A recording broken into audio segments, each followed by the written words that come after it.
There's a specific kind of silence that is louder than any scream. It is the silence of a phone that hasn't lit up in hours. It is the silence of a partner sitting right next to you, yet feeling miles away. For many of us, love does not feel like a calm harbor. It feels like a storm we are constantly trying to survive. We find ourselves in a rhythmic dance of longing and distancing, chasing and running, needing and withholding. Welcome to Light Within You. Today, we are embarking on a profound journey into the heart of the anxious-avoidant trap. This is perhaps the most common yet most painful dynamic in modern relationships. It is the story of two people who love each other deeply, but whose nervous systems are speaking entirely different languages. If you have ever felt that you are too much for your partner, or conversely, that your partner is suffocating you and you just need to breathe, you are not broken. You are simply stuck in a loop of subconscious programming. This dynamic usually begins with an intense spark. The chemistry is undeniable because unconsciously we are attracted to the people who fit our childhood wounds like a key in a lock. But soon, the very things that drew us in become the source of our greatest pain. The closeness triggers the avoidant partner's fear of engulfment, and the distance triggers the anxious partner's fear of abandonment. And so the chase begins. But to understand how to stop running, we must first understand the ground we are running on. At the core of this chase lies the anxious attachment style. For the anxious heart, love is often equated with survival. When a partner pulls away, even slightly, it does not just feel like a change in mood, it registers in the brain as a life-threatening danger. The amygdala, the brain's alarm system, lights up. This is not dramatic, it is biological. The anxious partner is often hyper-attuned to micro-expressions. They can sense a shift in tone, a delay in a text message, or a subtle withdrawal of affection before the partner is even aware of it themselves. This hypervigilance was likely a necessary survival tool developed in childhood. Perhaps you had a parent who was inconsistent, sometimes warm and loving, other times cold or absent. To stay safe, you had to constantly monitor the emotional temperature of the room. In adulthood, this translates into a frantic need for reassurance.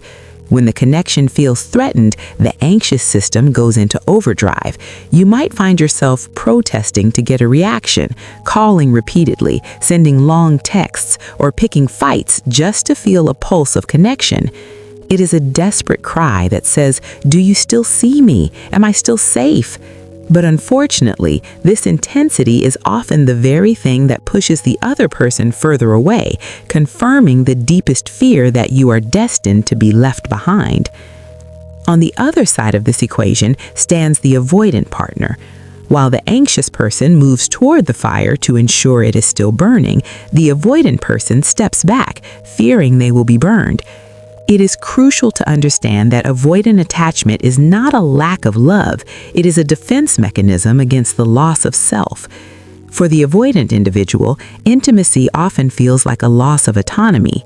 As a child, they may have learned that expressing needs led to rejection, or perhaps they had caregivers who were intrusive and overbearing. To survive, they learned to shut down their needs and rely solely on themselves. Independence became their safety. Vulnerability became dangerous. When a relationship deepens and demands more emotional availability, the avoidant partner's nervous system signals an invasion. They feel engulfed, controlled, or suffocated. Their instinct is to deactivate. This looks like shutting down during an argument, burying themselves in work, or focusing on their partner's flaws to justify creating distance. They are not trying to hurt the anxious partner, they are trying to regulate their own overwhelming anxiety, which manifests as a need for space. They retreat to their island, where things are controllable and safe, unaware that their silence is deafening to the person waiting on the shore. These two opposing forces, the fear of abandonment and the fear of engulfment, are rarely a coincidence. In fact, they are magnetic. It is one of nature's harsh ironies that the anxious and the avoidant are frequently drawn to one another. This is often called the repetition compulsion. We subconsciously seek out partners who recreate the emotional environment of our childhood, not to suffer, but in a hidden hope that this time we can fix it. The anxious person is drawn to the avoidant stoicism and independence, mistaking it for strength and stability. They subconsciously hope that if they can just love this person enough, they can melt their walls, finally proving that they are worthy of love. Conversely, the avoidant person is drawn to the anxious person's warmth and emotional openness, which they struggle to access in themselves. However, once the relationship settles, the anxious partner's needs feel like the intrusive parent the avoidant fled from, and the avoidant's distance feels like the neglectful parent the anxious parent feared. They are essentially speaking into the echoes of each other's pasts. The anxious partner is screaming to be heard by a ghost who never listened, and the avoidant partner is building walls against a ghost who never let them breathe. The tragedy is that both are seeking the same thing, safety and connection. They are simply using opposite maps to find it.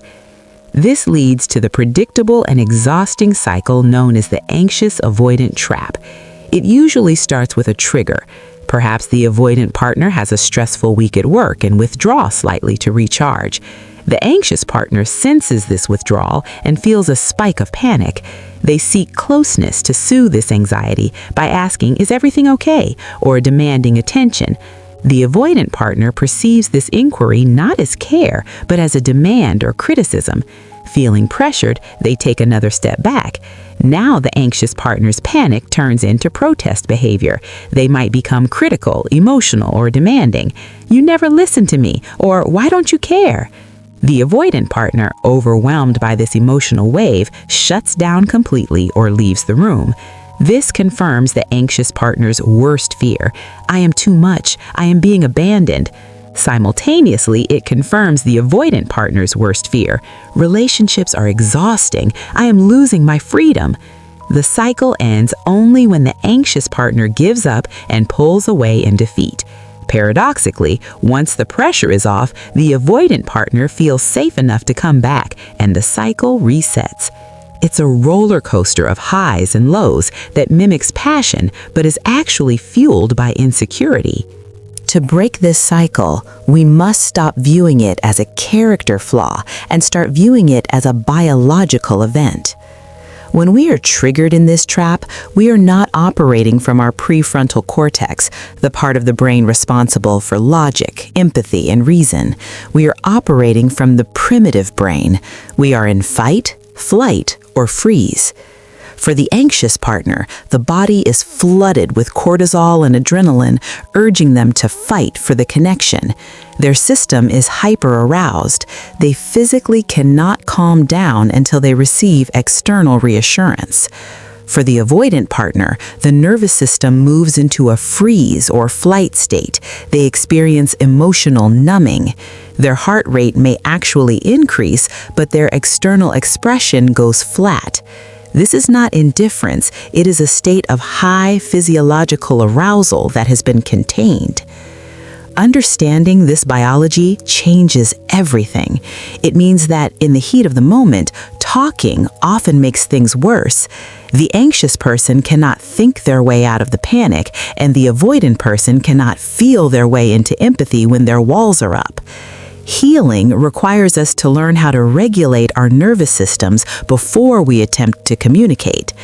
We must learn to signal safety to our own bodies before we can offer safety to a partner. The shift begins when we move from reaction to observation. It starts with the pause. For the anxious individual, the work is to notice the urge to act, the urge to send that double text, to ask for reassurance, to fix the mood, and simply sit with the discomfort instead. This feels counterintuitive. It feels like you are doing nothing, but you are actually doing the hardest work of all. You are rewiring your brain to understand that you can survive silence.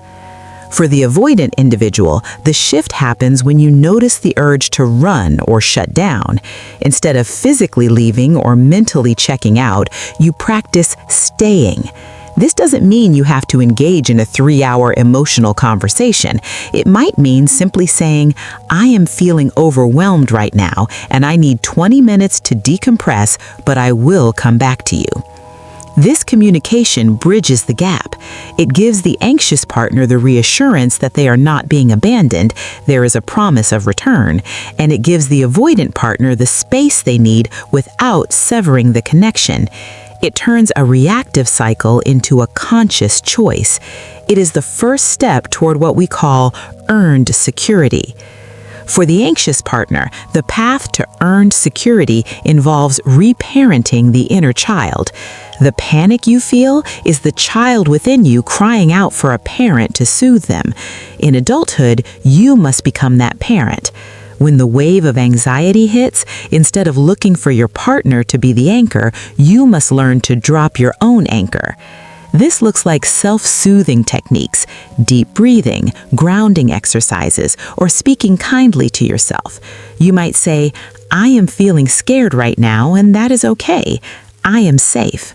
I can take care of myself even if they are distant. It is about building a life that is so full and rich with hobbies, friends, and passions that a partner is a wonderful addition to it, not the sole foundation of it. You must learn that your worth is not a variable that changes based on someone else's attention. By learning to tolerate uncertainty and self-validate, you stop handing your emotional remote control to your partner. You become less sticky in the relationship, which paradoxically makes it safer for an avoidant partner to come closer, as they no longer feel the weight of being responsible for your entire emotional well-being. For the avoidant partner, healing involves expanding the window of tolerance for intimacy. It is about realizing that independence does not require isolation. You can be connected and still be free. The work here is to challenge the narrative that people will inevitably drain you. This starts with small acts of vulnerability. It means vocalizing your needs rather than expecting people to read your mind or just pulling away. Instead of ghosting emotionally, you practice saying, I care about you, I just need some time to think. It also involves looking at the positive intent behind your partner's behavior. Instead of seeing their reach for connection as an attempt to control you, try to see it as an attempt to love you. You must also learn to identify your own feelings. Often avoidant individuals have suppressed their emotions so long they struggle to name them. Checking in with yourself, am I sad? Am I anxious?